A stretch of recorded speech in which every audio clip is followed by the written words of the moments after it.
We have also worked on the search, and this is what we have improved. First of all, you can start search from everywhere, just clicking on this icon. If you want to close the search, you just click on it again, or you use the escape button. If you search from a board, so if you're in a board view and now you search is automatically limited to that board, and only the results, meaning the cards, the comments, the documents from that board will be shown as results. If you uncheck it, the search is performed across the entire Kanban.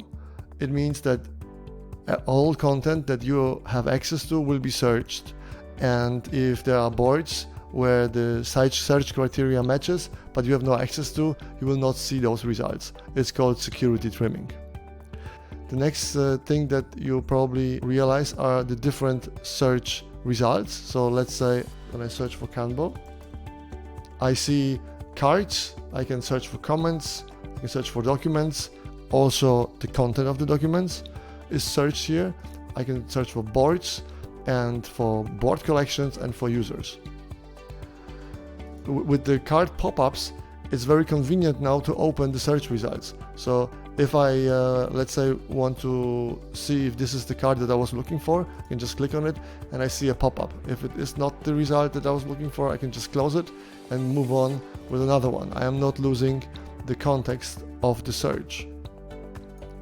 You probably also realize that on the left-hand side, we have now a very rich set of refiners, which can help you to modify your search and refine it once there are results.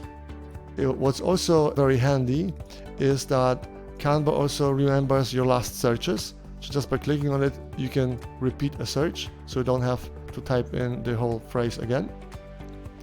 And last but not least, the search sorting has been improved dramatically. So by default, it is sorted by relevancy, and this means that the Kanban search engine analyzes your behavior. So if two persons search for the same query, the results will probably not be the same, because everybody works differently in Kanban. Everybody has different cards in the My Board. Everybody writes different things in different cards, visits different cards. All this stuff is taken into account to calculate the relevancy of the card. So by default, this is the sorting, but you can also choose other sortings. This is also something we have introduced in that version.